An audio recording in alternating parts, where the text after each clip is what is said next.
Well, hello everyone. Aaron here, of course, and I wanted to take an opportunity to touch base with you all. I wanted to say hi to all my friends. You know who you are. People who comment, rate my videos high, make positive remarks about my music or acting or whatever. It's great. I really appreciate it.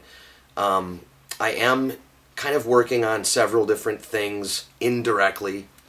I'm not working with a band, so to speak, quite yet, but that is in the works.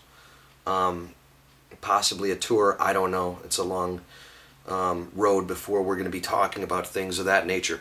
But what I wanted to do is I wanted to talk about the internet and the cool things on the internet with streaming broadcasts like Ustream.com. If you're not familiar with that, check it out. I have a channel there. It's AARONBERG, and you know, you can broadcast whatever you want, really. It's kind of cool. And I also wanted to talk about you know, being careful with your information. Be careful what you say. You know, I always maintain somewhat of an etiquette. I don't like to speak my mind too heavily because, you know, I don't want it to be taken out of context. So just be careful when you're messaging people. If you don't like something, you might be better off not commenting at all. But anyway, there is some friends on Twitter as well that I wanted to say hello to, and they would know when they're watching this video who they are as well. I'm not going to mention any names, but it's basically a great medium, the internet anyway, to get your stuff out there. You know, get your music out there, get your little, you know, skits out there if you want to do a skit, if you want to do whatever, you know. And it's a very finite amount of people, little amount of people that really are, you know, kind of bad with it or don't know quite how to use it. But for the most part, everybody kind of gets it. And I've been checking out a couple of channels. And I'm going to turn you on to a channel. It's called ProjectCamelot.com. ProjectCamelot.com. They have some very, very intriguing and interesting interviews at ProjectCamelot.com. And you might even be able to just search Project Camelot on YouTube, or search like John Lear, L-E-A-R, or David Icke, which is I-C-K-E, I believe. And you could also search Jordan Maxwell, Jordan-Maxwell. What am I doing? I am doing little next to nothing, really. I've been kind of, you know, witnessing things being slow with work and everything. So has probably most of the country, for that matter. And I haven't been really extremely inspired, but I have been watching a lot of videos and learning from different individuals. And of course, you know, when you watch a video and you get theories of existence and us being possibly not alone in the universe, which I believe is correct, you just kind of take what you feel is truth to you, and the rest you can kind of sift out, because a lot of it is opinion. You know, a lot of things, a lot of people say stuff that isn't really backed up by fact. But I will tell you all a story, and I'll try to make it quick so I can fit it in this time frame. When I was about 8 years old, we were at a mall, and it was a mall here, very popular shopping center. And this is quite a while ago. I'm not going to tell you exactly how long ago. I'd be dating myself. Not that I care, but let's see, that was 30 years ago, right?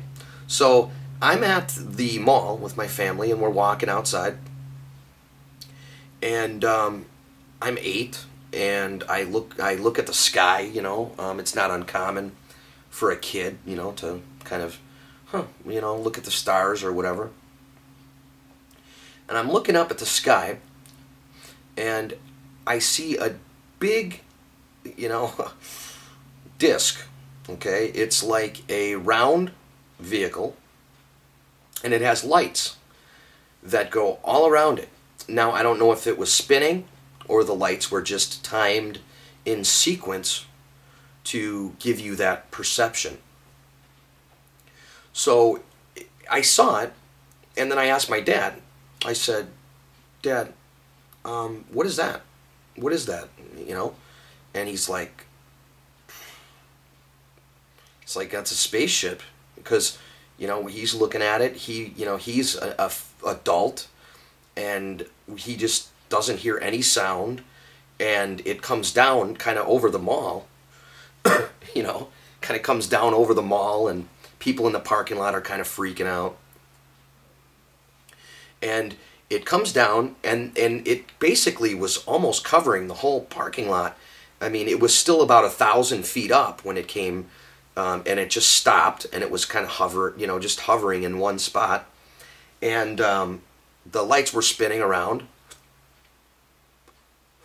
and it had a big red dot on top. It had a big red light that would kind of glow. It would go red to light, it just kind of fading out. So we got in the car, got my mom, got my sisters, my dad got everybody together, and we started to follow it.